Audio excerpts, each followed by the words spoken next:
जय माता दी दोस्तों, नवरात्रि का छठा दिन। माता रानी आप लोगों को आशीर्वाद प्राप्त करे।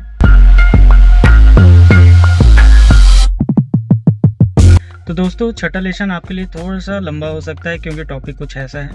तो कई लोगों की इंक्वायरी आती है कि रेजिडेंशियल में इन्वेस्टमेंट करना चाहिए या कमर्शियल में।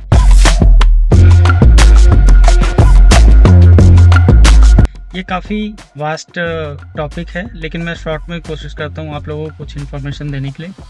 देखिए दोस्तों, रेजिडेंशियल एंड कमर्शियल में काफ़ी सारे डिफरेंसेस होते हैं।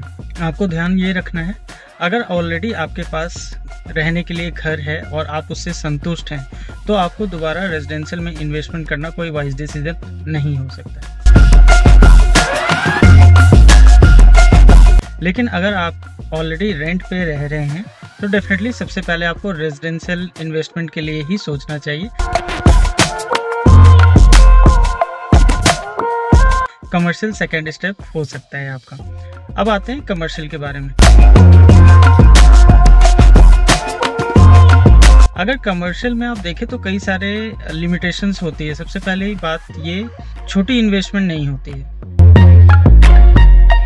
छोटी इन्वेस्टमेंट जो होगी वो वर्चुअल में होगी, और वर्चुअल में इन्वेस्टमेंट करने का आपको बेनिफिट एक शॉर्ट टाइम तक ही मिल सकता है। जब आप उसे रीसेल करने की कोशिश करेंगे तो रीसेल शायद अच्छे टाइम पे आपको ना मिल पाए जिस टाइम आप उसे सेल करना चाहते हैं।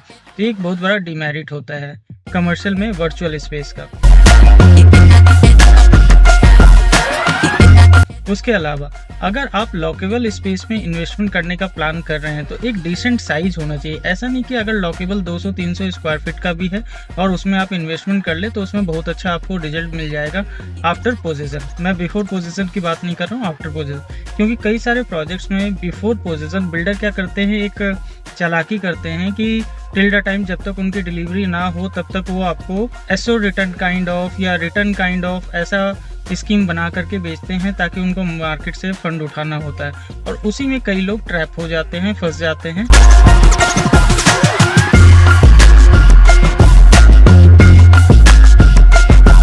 और उनको लगता है कि चलो रिटर्न तो मिल ही रहा है, 10% 12% का अच्छा रिटर्न मिलता है।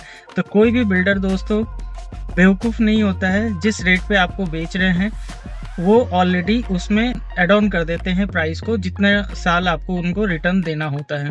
तो इस चीज़ का खासा ध्यान रखें। दूसरी बात, अगर आपके पास सरप्लस अमाउंट है और ऑलरेडी रेजिडेंशियल रिक्वायरमेंट आपकी फुलफिल हो चुकी है तो डेफिनेटली आपको कमर्शियल इन्वेस्टमेंट करना चाहिए, क्योंकि कमर्शियल इन्वेस्टमेंट आपको बेहतर रिटर्न देता है एज कंपेयर टू रेजिडेंशियल।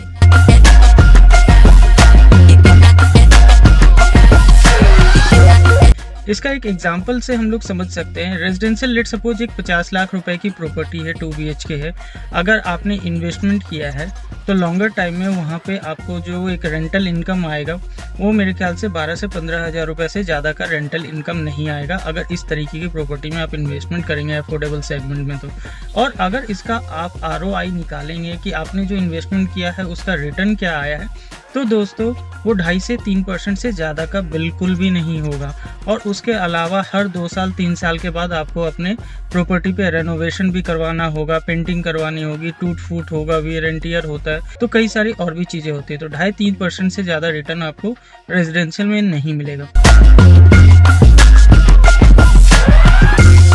इसी के कंपैरिजन में अगर आप कमर्शियल की बात करते हैं तो कमर्शियल अगर आपने एक अच्छे लोकेशन, कनेक्टिविटी, आसपास में अगर क्राउडेड एरिया है, पब्लिक ट्रांसपोर्ट है, इन सब चीज़ों को देखते हुए अगर कमर्शियल में इन्वेस्टमेंट किया है, लॉकेबल स्पेस में इन्वेस्टमेंट किया है, तो वो आपको एक बहुत ही अच्छा रेंटल इनकम प्रोवाइड करता है दोस्तों। वहाँ पे अगर आप रेंटल इनकम देखें एज कम्पेयर टू रेजिडेंशियल, तो जहाँ पे आपको रेजिडेंशियल में 2.5 से 3% का रिटर्न मिल रहा था, कमर्शियल में आपको बेयर मिनिमम 6 से 7% और बियॉन्ड भी जा सकता है। डिपेंड करता है लोकेशन पे, बियॉन्ड करता है प्रोजेक्ट पे, प्रोजेक्ट का मेंटेनेंस क्या है, जो बिल्डर है उस बिल्डर का बेसिकली कॉन्सेप्ट क्या है, या उनकी जो स्ट्रैटेजी है वो किस तरीके से लीजिंग की है, ये सब बहुत मैटर करता है किसी भी कमर्शियल को सक्सेसफुली रन होने के लिए। आशा करता हूँ एक छोटे से वीडियो में मैंने कुछ टिप्स आपको दिए हैं, इससे आपको थोड़ा बहुत क्लियर हो पाएगा।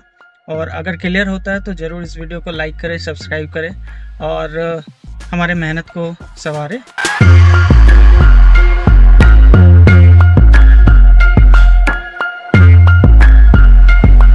और ज़्यादा डिटेल्स में आपको जानना है दोस्तों तो हमारी टीम की ज़रूर हेल्प लें, वो आपके प्रॉब्लम को ज़रूर सॉल्व करने की कोशिश करेंगे।